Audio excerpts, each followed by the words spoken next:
All right. I believe we are live on YouTube. If we got a couple comments so far, so if anybody watching on YouTube can just comment and just make sure you can see me, hear me, we will we'll get going here in just a minute. Okay, cool. All right. Good evening, everyone. First off, subscribers, thank you for showing up today, this evening. Hope you all are first and foremost safe, healthy, taking precautions, and all of that. We appreciate you all sticking with us over the last few months for sure, as we try and come up with original content for you and keep things fresh. And now we don't have to try too hard with this 3-week ramp up. So excited to have you all. Just a couple kind of housekeeping things. This is going to run about an hour. We're going to have 2 shifts of HQ staffers. And so we'll do the first half hour with 3 guys, and then the second half hour with 3 or 4. As you have questions on things we're talking about, feel free to leave them in the YouTube chat, and we'll answer those as we go. So we want to make this as interactive as we can, and get your questions answered. So with that, I'm Ryan Bloomfield. I'll be hosting the live stream tonight.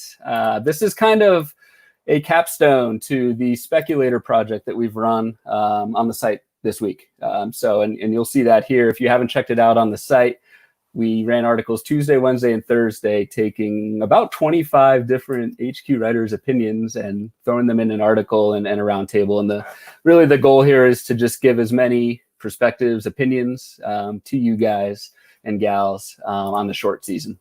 Okay, so this live stream will kind of just talk a little bit in more detail about some of the answers, and then have some Q&A as well. So with that, feel free to check out the articles as you have time. I'm going to take that off and start bringing up our guests. We'll start with our resident bullpen expert, Doug Dennis. You've been writing bullpens for HQ for, what, 49 years? 48 years? I think it's not quite 50 yet. Okay. No, great to have you, Doug. Doug's been on since 97, but we all like to kid, how long you've been around here. I think you have the record for longest tenured HQer. Well, except for Ron. For Ron, of course. And probably, I don't know if Rick Wilton was longer than me or not, but long. Yeah. I'm old. It's true. You lose count after a while. Thanks for reminding me. Yeah. Thanks for being on tonight, Doug. I'm going to bring on Andy Andrus as well. How's it going, Andy? Going pretty well. I couldn't hear Doug. Doug, say something. Hi, Andy. I don't know why I can't hear him. Huh. Can't hear me. Probably better off anyway. Turn up your volume. I was going to say that you can hear me, right? Yes. Right. Well, maybe not hearing Doug is a feature. Wow. Not a bug. Andy, you're at Tufts University, is that correct? B okay. And Tufts, sort of part-time. Yeah. Okay. I think Tufts because that's where you hosted the SQL and R online sabermetrics class. And I know personally I've been plugging that a little bit through the quarantine. It's been a good. Very good learning project for me, but then anyone else who wants to get into baseball analysis, check out Andy's work there. And then last but not least, we have Nick Richards, one of our prospect guys. How's it going, Nick? Hey, how you doing, Ryan? Doing good, hey, guys. Oh, you changed shirts. We had similar color shirts on before, but nice. Okay. Gotta represent. We might have to kick you off now. No. I represent the healthy part of the country at the moment. That is true. All right. So how this is going to go with our first shift here, we're going to talk about kind of the first few topics that we ran through in the staff roundtable this week. Some league rules, rule changes that you guys brought up that I thought were pretty interesting.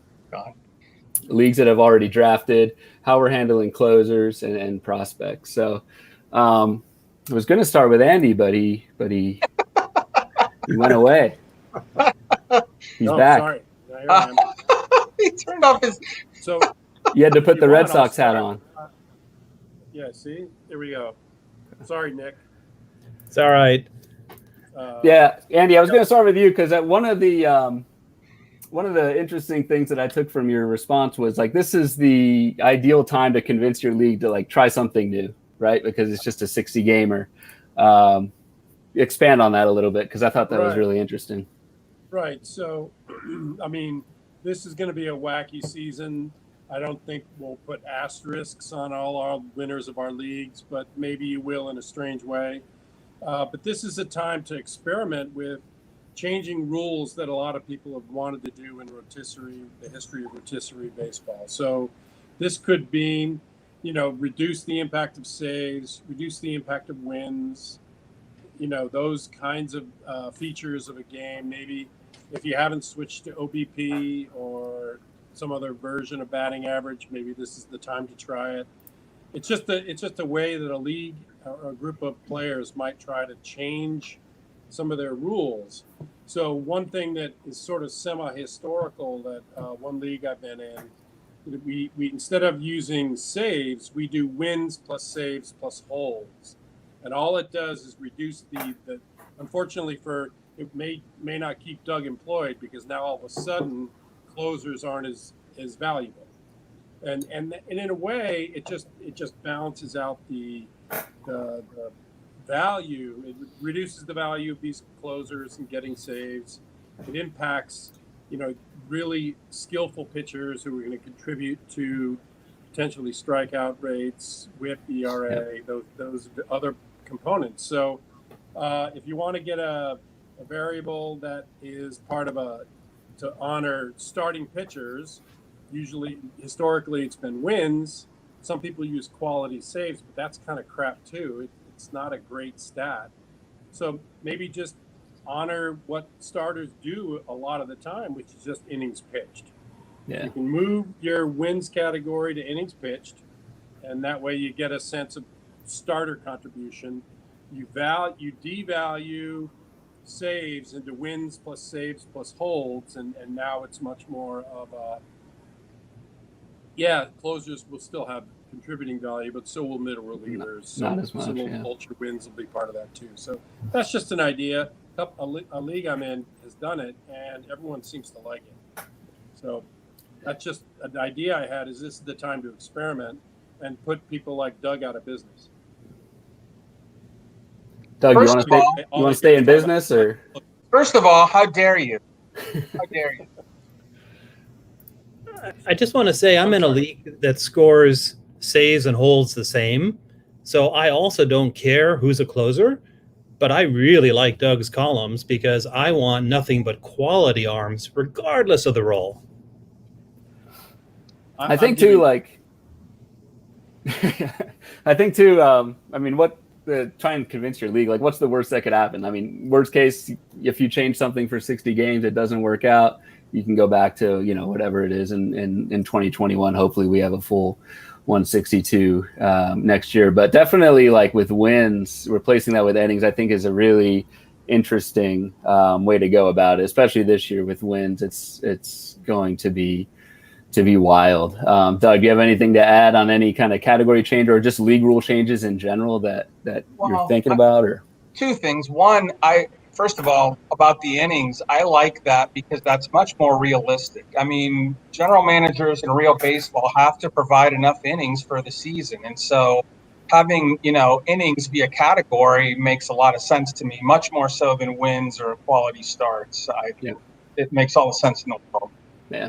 As far as rule changes, if you're in a league that has not drafted yet, that makes a lot of sense to me. If you're in a league that already has your teams and now you're going to introduce a rule change, the only problem I have with that is that you're going to introduce some winners and losers based on what the rule change is. And so if your league is okay with that, then by all means experiment. But if you're creating winners and losers, I expect the winners will love it and the losers will hate it. Yeah, I'd almost think you'd have to redraft if you were to change categories at that point. But I mean, to kind of build on that, Doug, the leagues that we've already drafted in, I know we're in AL Tout Wars together and we're not redrafting that league. What adjustments are you making on leagues that you've already drafted? either fab wise or and in your roundtable, you said essentially, churn and burn and not have patience, which kind of goes against everything we've said at HQ for forever. But this is a new normal. So, yeah, I mean, we have 10 weeks. And so, usually what we preach is something along the lines of wait through April and even into May just to figure out what you have. Well, if you wait that long this year, it's over. You really don't have that luxury to look around and see what you have versus what other people have. You have to kind of go by the projections, which are, of course, going to be incredibly inaccurate given the volatility of the short season. So you're just going to have to, it's almost like a weekly.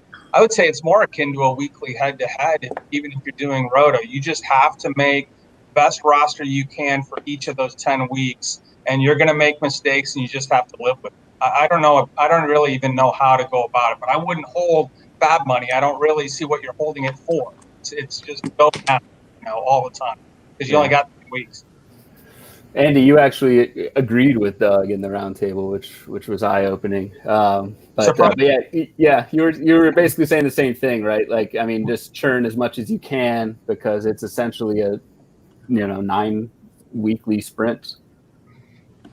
I think churn and burn is absolutely the right strategy. I mean, a lot of players do this already. I mean, they're very much a waiver wire warrior, but I think that's an especially good strategy this year.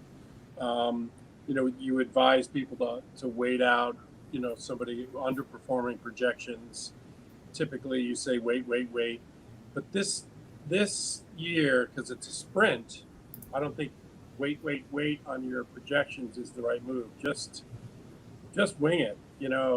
If you see something on the waiver wire that looks better than some underperformer, go ahead and pick it up quick. And look, it may not work, right?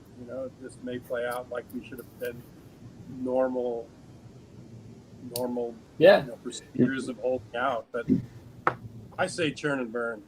The thing with it may not work and kind of regretting your drops, I think that's going to be the tricky part with this season is I know personally the way I play a lot is I kind of think of my last 2 hitter spots as just rotating guys depending on matchups or games played for that week. I think where it gets tricky this year, and Nick, I'll toss this to you, but what if you're a month into the season, month and a half into the season, halfway through the year, and your 5th round pick hasn't done anything? What is that kind of deadline or drop dead to someone you've invested some capital in who's just not performing? It's going to be a tough decision to cut bait or not on those guys. Especially because we don't know that 5 weeks will be the halfway part. For all we know, 5 weeks. That's a good point. It'll get cut off after 5 weeks. For all we know, we have no way of knowing what this year is going to be like. And so what I've argued is, as a league, you not only need to decide what scoring you're going to do, but at what point do you say, hey, this is not going to be a legitimate championship no matter what. Let's just roll it over to next year and just scratch this year entirely. If you're in a roto league and you play 5 weeks and then suddenly it stops, the guys in first place is going to say, yeah, that's a legitimate championship. Everyone else is going to say, are you kidding? In 5 more weeks, I would have caught you, dude. And so if you don't decide ahead of time what the rules are, you're going to have those kind of arguments if it gets cut off short. People are going to say, yeah, you're just only saying that because you're about to win a championship you didn't deserve. So I think you've got to get the rules figured out before the first week starts, because that might be the only week we get for all we know. I believe the NFBC, and I believe this is the right number of games, but I think they said 40 games was their cutoff between, and if it gets shut down before 40 games played on average across all the teams, they're essentially calling it a canceled season, and they're refunding and not paying out prize money. But anything after 40 games, the season becomes official. So if anybody, wants to use that as a guideline, they generally put out, pretty sensible rules. So I think that was one of them. I play in a dynasty head-to-head league, and we have a playoff structure. What happens if the season ends halfway through the playoffs? Yeah. What if it ends before the playoffs start? those have to be decided out. We're, as a league, we're discussing maybe we just scrap the whole playoff structure this year and just play each other week by week and just have fun and just see what comes of that. So figure this out ahead of time. Yep. I think whatever you decide, just get an agreement and clarity on what it is before the season starts, especially if there's money involved and that sort of thing. So, all right, we're going to shift gears a little bit to closers. So, Doug, you surprised me with your comment here in the roundtable that you're looking at paying up for saves, which isn't normal of you. Why is that in a short season? Well, because you don't have time to recover. I mean, you really have to. I mean, if you're not going to punt the category, you have to nail it. And the only way to make sure you nail it is to get one of the 5 or 6 guys, or 2 of the 5 or 6 guys, and make everybody else, hope for the best. Now, someone's going to luck out, get something for nothing. That always happens, but it isn't like. Let me think of an example. Whoever it is that Seattle trots out there, the first week. They may have a couple different guys end up being a closer, but they might not. It's only a few weeks. I mean, if they're okay for the first 3 weeks, there's a good chance they're gonna just hold the job. So you don't have the time or the luxury that you normally have. I just think and I don't think that the middle guys are going to work, because if you just get middle guys, you're probably going to fall behind the guys that have the elite 5 or 6 guys. And you might also lose out to people who bottom feed and get lucky. I mean, you're just going to get what you get. So I think you either go big or you go low. I mean, I don't think there's a good option to go in the middle. Anything, Andy, Nick, agree, disagree? Any kind of counterpoints there? If you're a major league manager and you know that just a hot week or two could put you right into playoff contention, you're not going to want to take a chance. You're going to go with your guys, the guys that you have done the job before. And so I think the established closers, the guys that the managers feel really comfortable with, they have an advantage this year more so than usual. Yeah, I'd agree with that too. I think it's either you just sort of punt it and go all hitting as much as you can, or you decide, let's try to win that. Let's try to go with the established and pay for it. The comments that Doug made, I'm reluctantly going to have to agree with.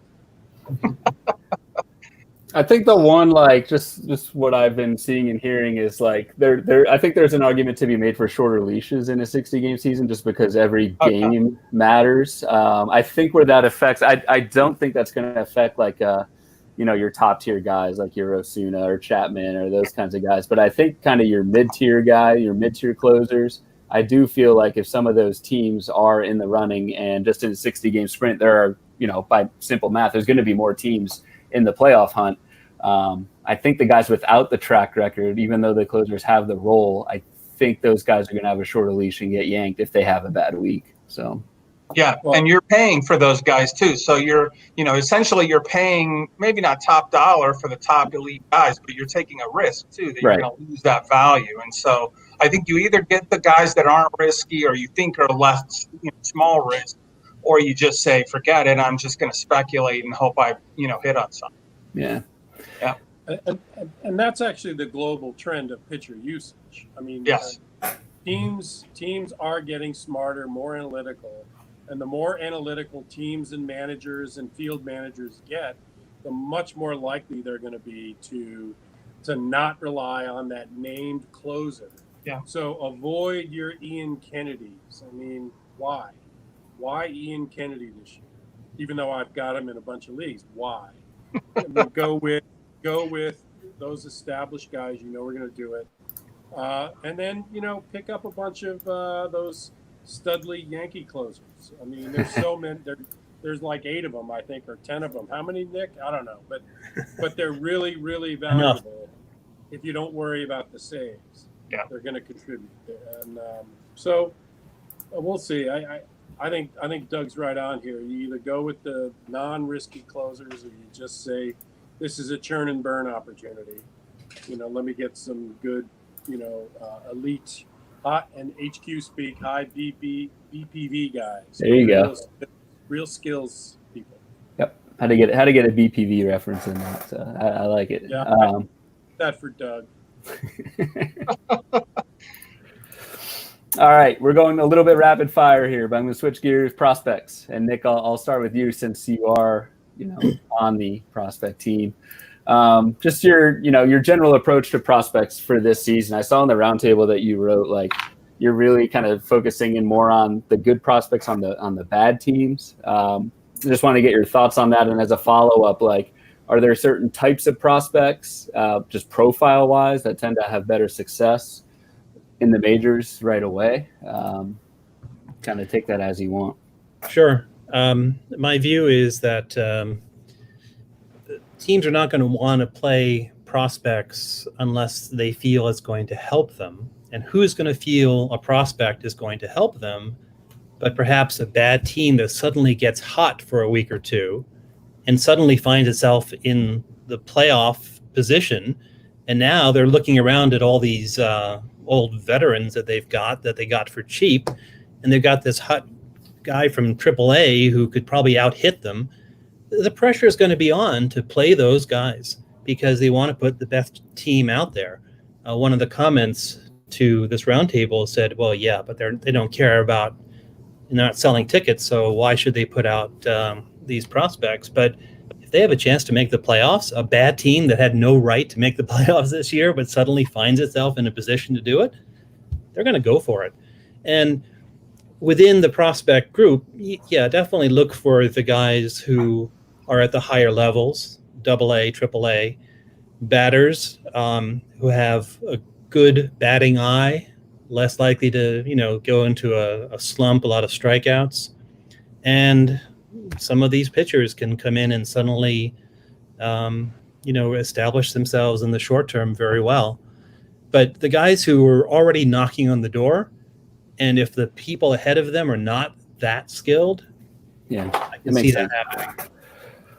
That makes a ton of sense, especially for like a bad team, like you said, that catches a hot streak. All of a sudden, they're in it, and I believe in terms of like service time for 2020 to gain an extra year of control, and I hate that word, but those are the rules. To gain an extra year of control, you just have to hold down someone for a week. So once a week's over, you can. Yeah, I think we'll see a lot more movement in that point. So, Andy, Doug, anything to add prospect wise on the short season? Well, I'll give a name. I mean, in this bad team, nobody ahead of them. If the Mariners get hot for the first week and Kelenic is down for the first week, get him and just wait till they call him up, because they might ride him until they can't, because it won't cost them the extra year. And I think he's better than whoever's in front of him. Malik Smith is a good runner. Shed Long. So there's a few names you might want to look at. I'd avoid any Tampa Bay Rays. Like even Wander Franco is like attractive. They're not. The Rays aren't going to do that, I don't think. They might, but it just doesn't feel like they're gonna keep waiting. They're gonna probably use 2021 to call them up in June. Yeah. But there's names you can think about, like Nick said, teams that are in the bottom half of the projected standings. They get hot. Look at their prospect list and jump the gun in your league and see if you can do something. One thing I'll add, and I guess I would say subtle plug, but everyone listening is an HQ subscriber, so it's not really plugging anything. We had an article out today that went through every American League team's prospects and had for each player their percentage odds of making it to the majors in 2020. So that ran today for all the American League teams. And then tomorrow, I believe we're running the National League version of that. So a perfect complement, I think, to what we're talking about. Doug, any other wisdom to impart? I don't know if it's wisdom, but again, I just think with this very short season, I think Nick's right that if the team thinks that it's going to help them make the playoffs, teams are going to do that.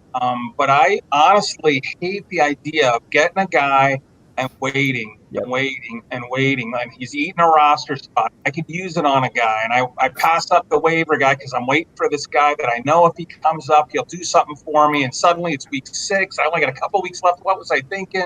I don't want to do that. So I'm probably, I'm usually a guy who will pick up 3 or 4 guys like that. This year, I'm probably not going to do that unless I really, really strongly feel they're going to get that shot and get early.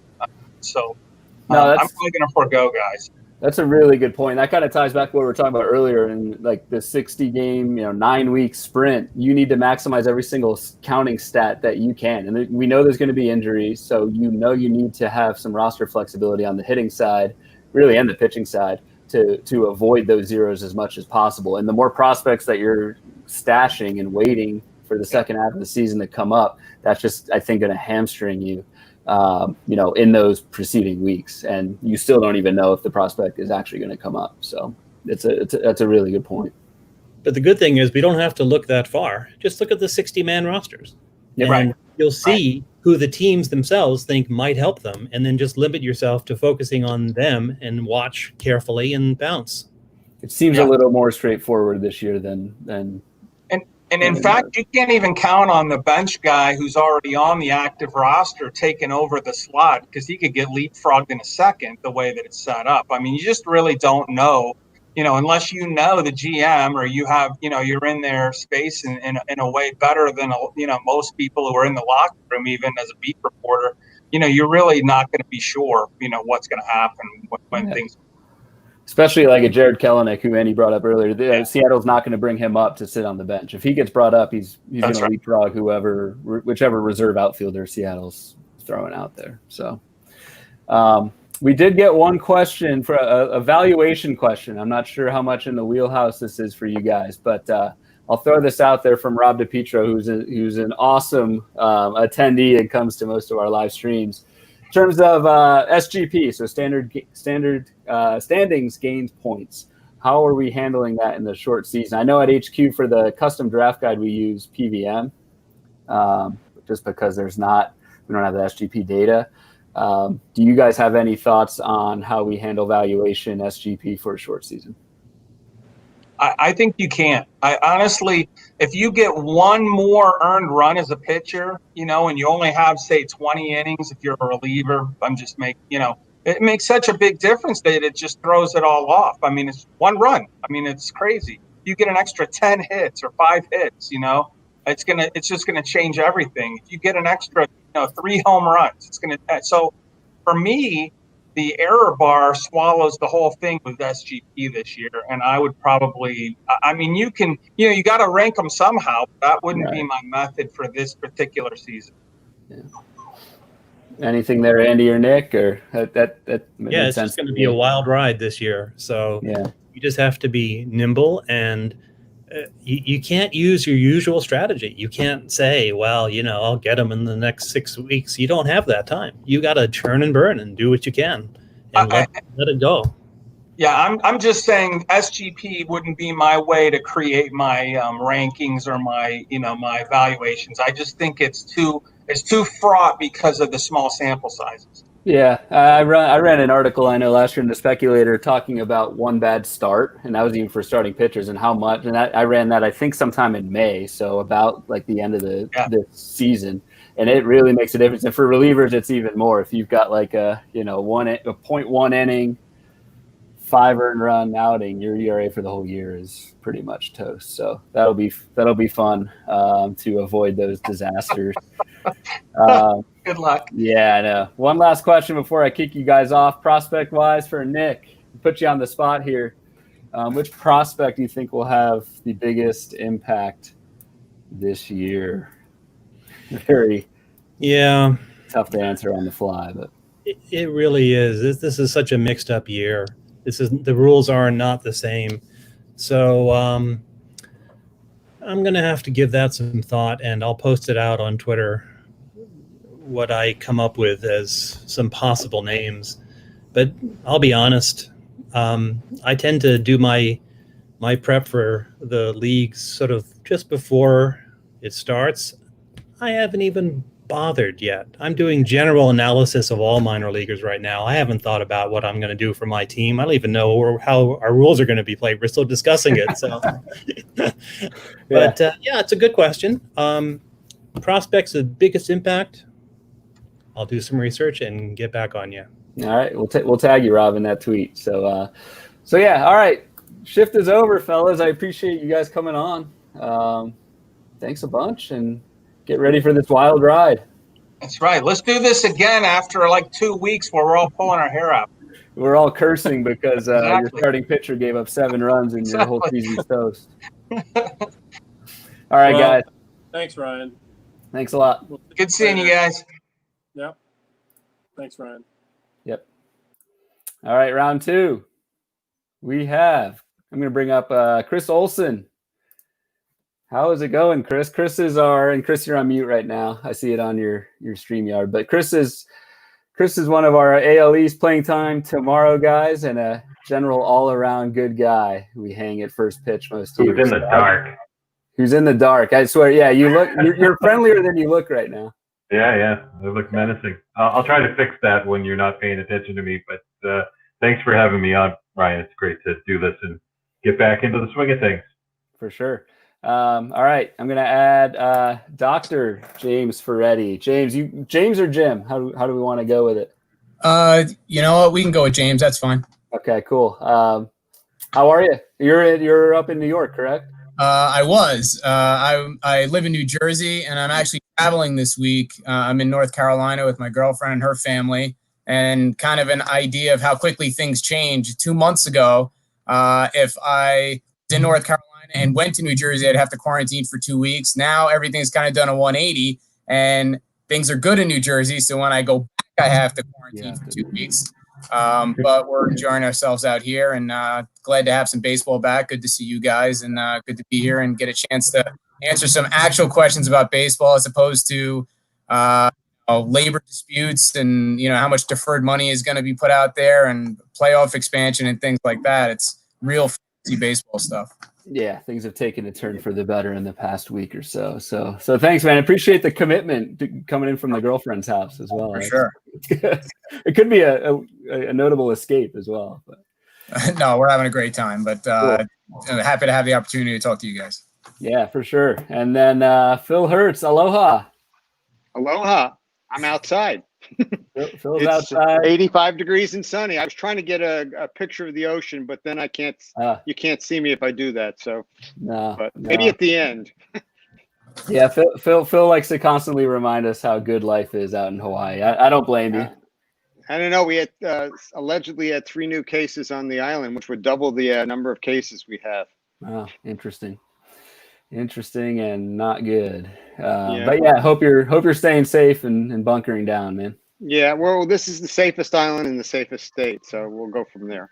Yep. And you've been with HQ for quite some time, and you're in NL Tout Wars and do the Playing Time Today stuff. And I'm not sure what you did before I joined on, but been on for quite a while. The chat boards in addition to the playing time. Right. That's right, for sure. And then last but not least, we have the masked man. Chris distracted the heck out of me on the first shift because I saw him pop up in the kind of the waiting room and yeah. How are you doing, Chris? I'm doing good. I'm surviving here in Georgia. We had the governor and the Surgeon General here today telling people to wear masks. So I am wearing my mask, and so Phil doesn't feel alone. I brought my Hawaiian stuff today, little Magnum PI thing that I did when I was at a costume party once. So I don't have the mustache, or I might. I don't know. You don't really know right now. I certainly don't know. Yeah, you could have grown a white beard, and for all we know. But yeah. glad you're hanging in there, man. And yeah, I mean, we'll get into some of the COVID stuff a little bit later. But yeah, there he is. Yeah, all the mysteries closed. It was revealed. I saw something about Cobb County where obviously where Atlanta plays, and it's just going to be interesting to see how that shakes out in terms of actual teams and their locations. But yeah, we'll get to that stuff in just a little bit. I wanted to start, Chris, first with you, and we talked about closers with the last shift or the last panel, and I'm going to transition a little bit to the starting pitcher strategy. In the roundtable, Chris Olson, I need to just call me Blessing. It's like Chris Davis, but Chris Davis with a K and Blessing with a C. I'll just call you guys Olson and Blessing. But yeah, Olson, you said just you hadn't totally thought it through. You have just an interesting idea of punting, essentially starting pitching this year, since kind of that volume gap is so much smaller. Have you kind of thought more about that, or what's your I mean, not to call out some of my HQ brethren, but I look at those guys who were talking about investing big in a top starter, and I think they're just not. I mean, while I was waiting to come on here, I went on to one of those for entertainment purposes only wagering sites and looked at like the odds for AL Cy Young, and if they would let me bet the field on AL Cy Young, not any of the top 17 candidates, I would totally bet it. I mean, is anyone here going to be shocked if like Matt Shoemaker or Ryan Yarbrough is your American League Cy Young? I just think that they're not going to contribute the same percentage of the innings that in a normal season. So I'm gonna cut you there real quick, Chris. Your audio kind of cut out there halfway through. So if you want to just check on that, and come back, that'd be awesome. I mean, one of the things to think about starting pitchers is, how many of you rostered someone like Steven Matz, who has 4 or 5 good games in a row, and then all of a sudden has the 8-run second inning, all earned runs, 10 hits. You have one inning like that, and you may never recover. So I think what you definitely don't want to roster 3, 4, 5 starters unless your league is using innings pitched like they were talking about in the last round, at which point you need to put some of those guys there. But if you're in a league that's doing wins, you may not get any wins from starting pitchers for the first month anyway, because they're not going long enough. And then after that, whatever. But part of it's going to depend. Our league's going to keep their minimum innings rules in. If not, you might want to go with 9 relievers, especially if you can grab yourself a Josh Hader or a couple of those guys who are not going to get you enough strikeouts to keep you competitive. Yeah, I think obviously your innings limit. That's a really good point, Phil. If there is that in your league this year, obviously you need to hit that. I also think, just to add on, and we're already seeing those reports of teams that are going to take starting pitchers slow early in the year. So we'll see. Chris, how you sounding? I don't know. You tell me. Yeah, you're good. Good. Better off? Good. Right. Yeah. Sorry about that. Yeah. No, just make your case again for punting. I was just saying that as I thought about it more, I mean, I don't think I'm going to be shocked if someone like Matt Shoemaker or Ryan Yarbrough is your AL Cy Young Award winner this year. I just think that over a 10-start span, anything can happen. Anyone can go on a run. As you were saying earlier, one bad start, could befall even the best guys, and that there's other ways to manage ERA and WHIP that that you shouldn't have to worry about those quite as much. And even a counting category like strikeouts, you can manage with the high dom relievers and so forth. So I'm waiting on starting pitcher. I don't know. Punt probably is too strong of a word, but I'm definitely waiting and loading up on hitting early in a straight draft. And I think I know Ray, at least Ray Murphy early on, had talked about something similar. And he actually, if you look at our projections, Ray wrote a whole column on this in the GM's office. You look at our starting pitcher projections, it's very flat. Your top starters are not that much off from your kind of mid-tier guys. I believe he knocked a few wins off of most of the starting pitchers due to that early ramp-up time. So it's interesting to see that kind of play out in the numbers and in our projections when you look at it. Yeah. One thing that everybody might want to consider is, if you look at a Ron Chandler classic roster, he doesn't get the $30 and $40 players. And this year, that may be more important than ever because, you invest $25 in Hector Neris, and you might have, the season started today, you would not have been a happy camper. So it's a lot easier to fill a $12, $15 player, particularly if it's a 15-team mixed instead of an only league. But, if you lose, you can name the player, Mike Trout or somebody like that in this league. If you spend a quarter of your budget on him, you're not going to be in good shape.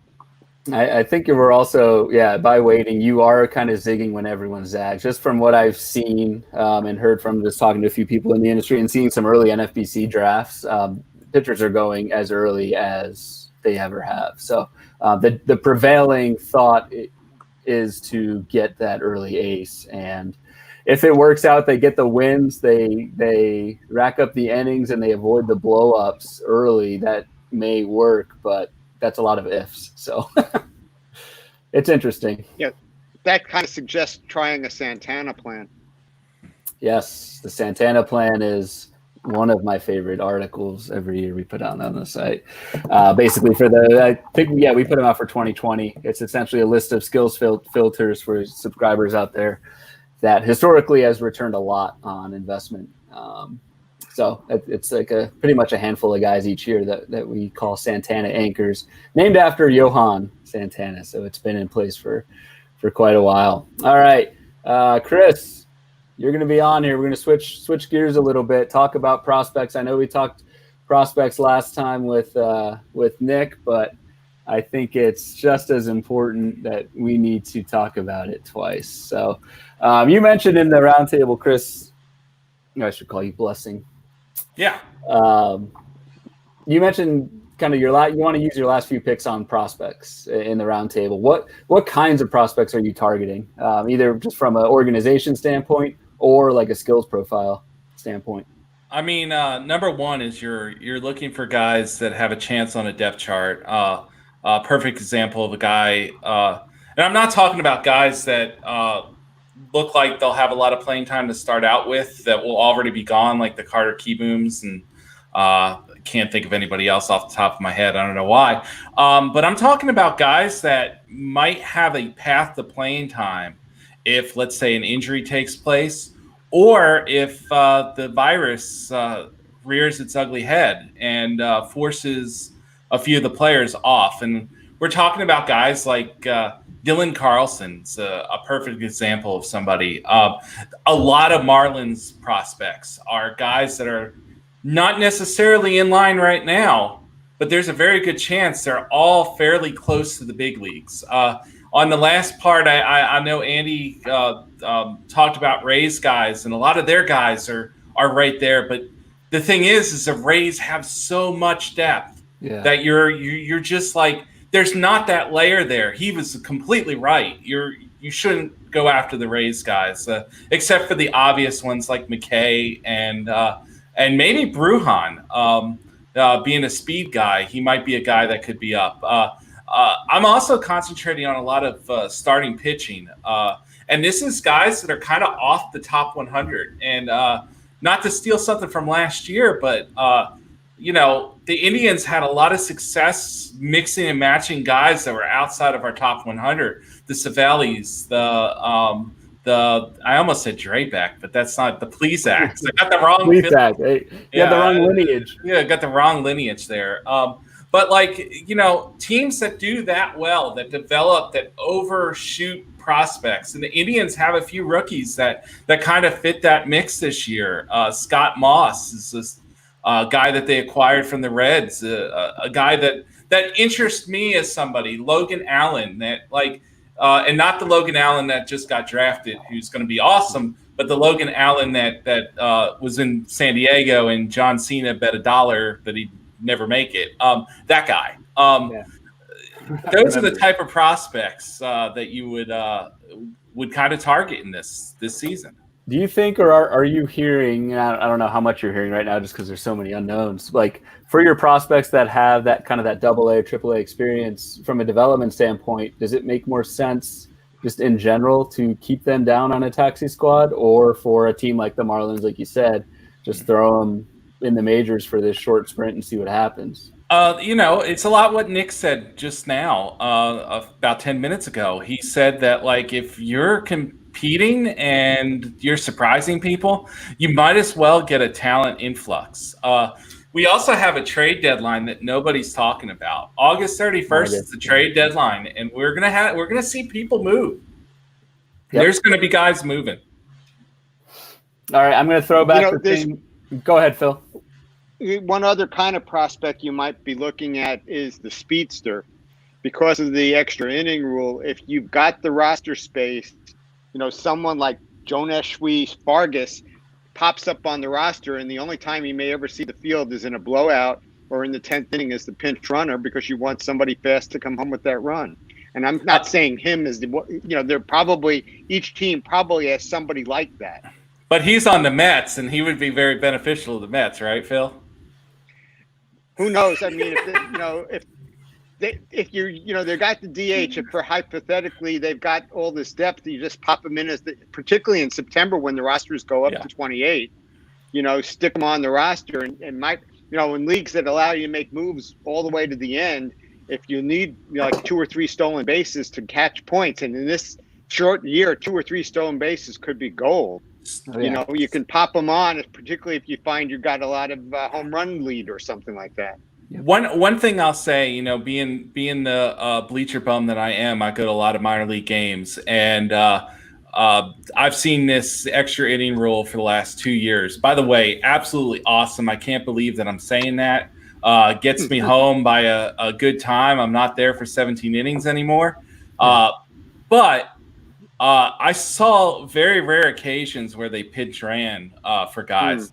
The team that did that was Montgomery Biscuits, which is the Tampa Bay Rays, and that's why I actually brought up Brujan. Brujan has that profile. While we like him more than for more things, for this season, I put an 80% possibility of him being in the major leagues just because he can run. And Phil hit it on the head. One last prospect thing before we shift, Chris. Do you know or have you heard, A, if you can go to these taxi squad games? I guess it's a little early for that. Or B, if they'll be televised?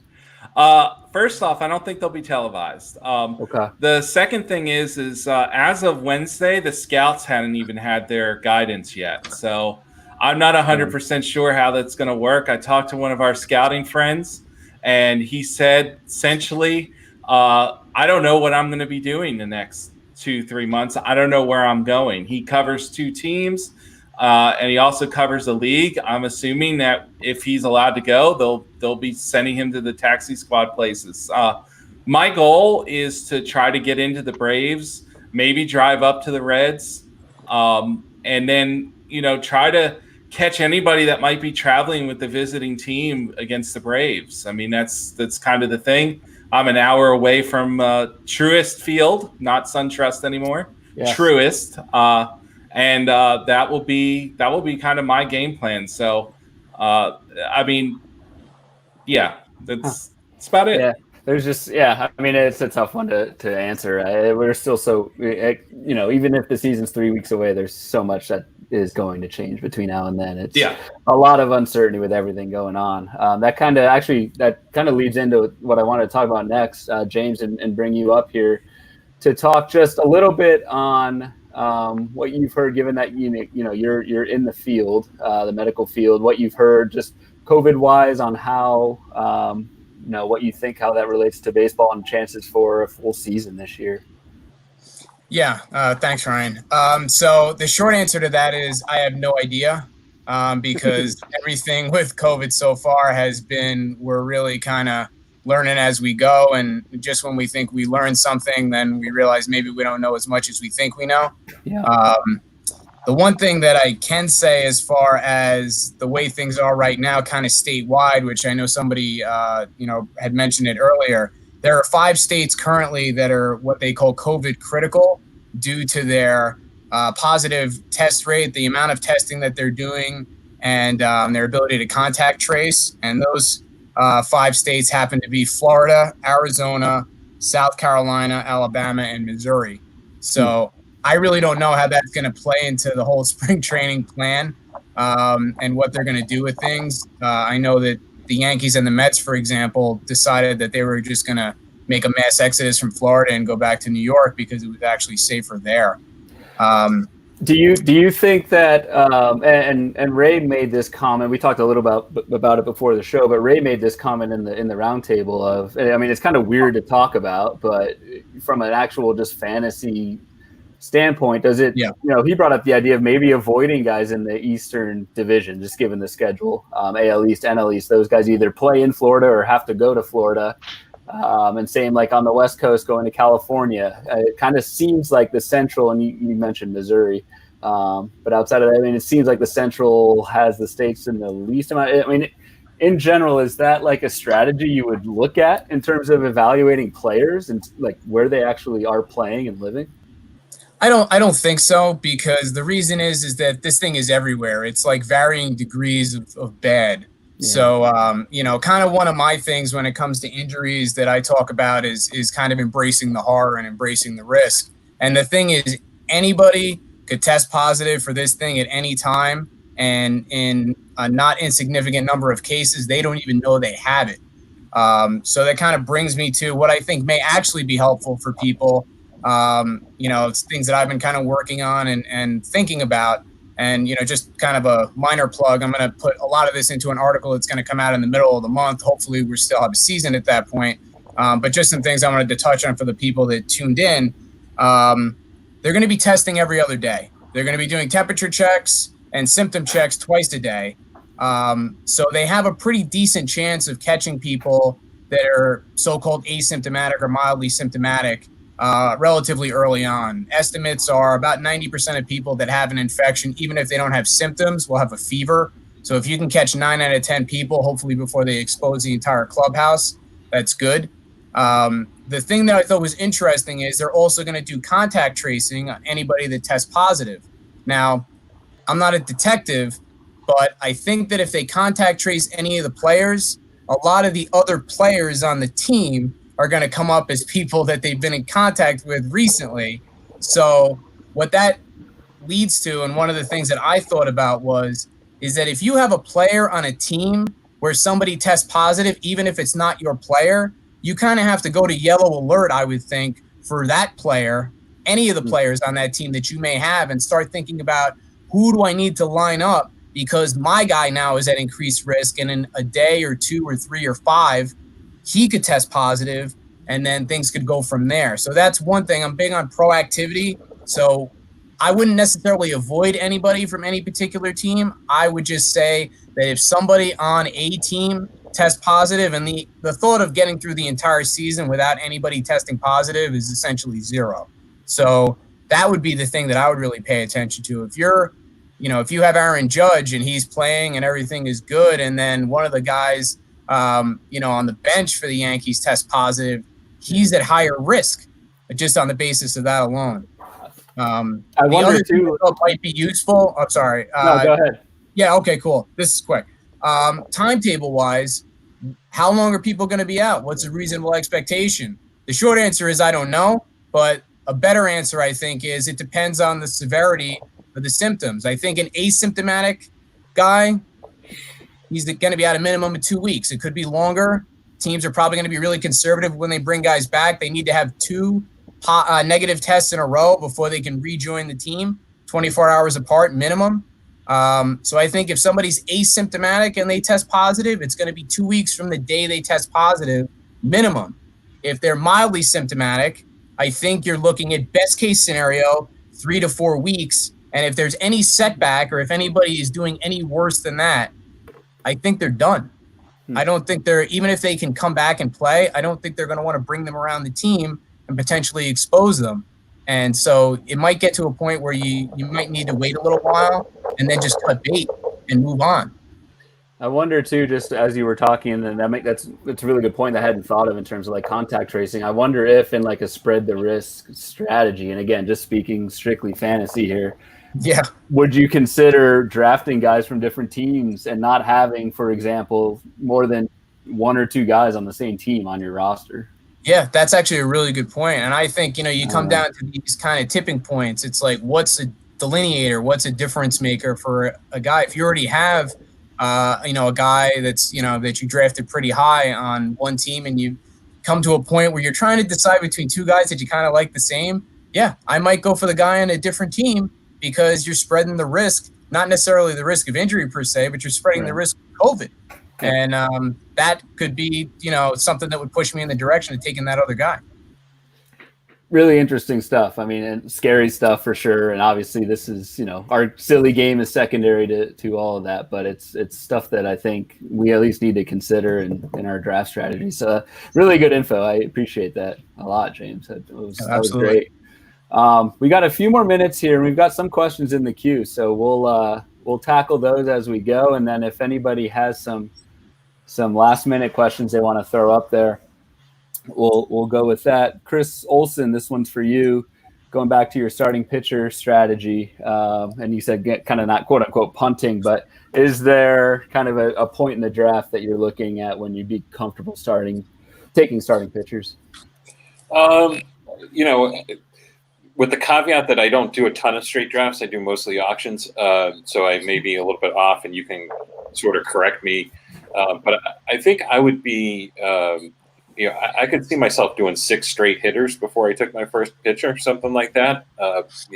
Fleshing out the better part of my lineup, maybe, kind of filling some of those scarcer positions before I dip into the pitching pool, something like that.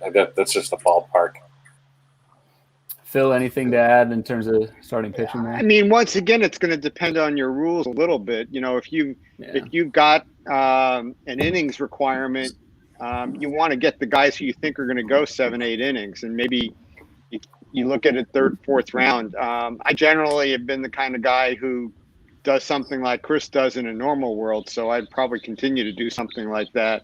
But the caveat there is you don't want to get stuck with a bunch of 3rd and 4th and 5th starters and then watch them have one bad week, and you might as well spend the rest of the year reading a book instead of playing your team. Yeah, that's only 60 days. The pain's not that prolonged. Right.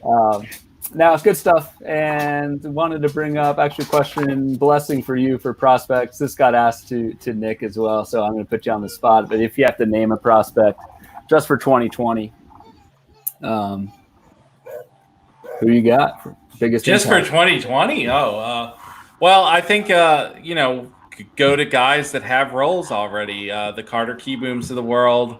I think I already mentioned him. Let's McKay. Brendan McKay is a guy that guys are a little bit down on him, but he's going to work some innings in that Rays whatever system that they're going to work. I've heard that they're going to do their normal opener, but they're also going to do a lot of piggybacking and stuff. So if he's a second starter, I mean he could pile up wins, especially with that offense. Other guys that come in, Gavin Lux, another dude, plenty of playing time.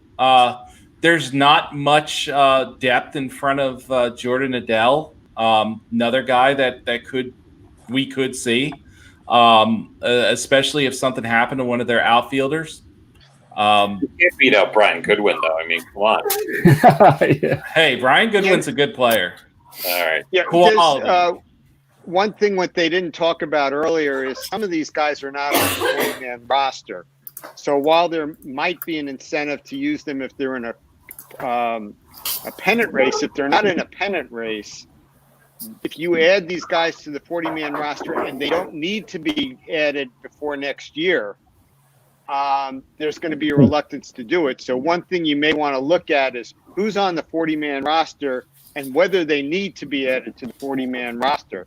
Because if they're in that second group where they don't need to be added to the 40-man roster, that's a roster spot that's valuable come November and December. And if they're not in the competition or they have plenty of other options, those guys may not be even in the consideration for coming on the team. My one other point here, and I said Adele, and then I'm like, oh my God, I just gave you a hyped guy. And that's one thing that you're going to have to be very, very concerned with this year is those hype guys coming up. they're not. I mean, essentially, a taxi squad is a workout. If you've been to the backfields during a spring training and seen a camp day, what they call a camp day, they're just running through the motions. They're having simulated games. They're doing that kind of stuff, working on things. There might be a certain hitter that gets the first at bat every inning. So like the competition level, while they'll be competing somewhat, the competition level is not going to be on par. And so a guy that had struggles last year after injury, and Adele swung at every single thing, that's a guy right there that like I'd be worried about if I went and picked him up. You mentioned, I think we'll end with this blessing, but you mentioned Gavin Lux before, and the question, kind of the elephant in the room almost that I'm thinking of with prospect and biggest impact is Luis Robert. And I know for the minor league analysts, we actually rated Gavin Lux ahead of Luis Robert for 2020 only. And Luis Robert's going, he's like a top 60 pick. What's your take, Chris, on Robert? I know you'd written about the fact that he's had some definite issues against breaking balls, but see, guys want to compare him to Eloy Jimenez because it's the same developmental organization. Well, not really. I mean, Jimenez came from the Cubs, but like my big concern there is, and I've had several scouts tell me this too. The dude doesn't react. And there's great concern like that he is. When I say doesn't react, he doesn't look like he understands spin whatsoever, or sees spin. He's able to connect with it in the, I almost said college, but in minor leagues, because the stuff is just not as good. But against more quality stuff, he's going to have a hard time with breaking stuff. He's going to have a hard time when people come in on him because he just doesn't see the spin of the ball. So like he's more likely to get hit and more likely to get banged up. And he's more likely to strike out, to be honest. I don't really care for him this year. If he were to get on base, then yeah, you're going to take advantage of the stolen bases. If he runs into a few balls, I like him better 2 or 3 years down the line. All right, cool. Interesting. Avoid those landmines early in the draft. And Robert's definitely going early in the draft. Yeah. The last question we had, there were so many unanswered questions. I'm going to answer this one. So many unanswered questions at this point. What are my chances of getting a Bloomfield bobblehead? 0%, David. Especially with a haircut like this. It's not a quarantine cut like that. It's not going to happen. I think you want the blessing bobblehead. No. I'm ugly. With mask and shirt. Give the people what they want, Ryan. Give the people what they want. Yeah, the people want that. I'll run it up to Ray and Brent and see what they think. They might be jealous. So. All right, guys. James, Phil, and both Chris's, really appreciate the insights tonight. Thanks for taking the time and be safe, especially traveling there, James.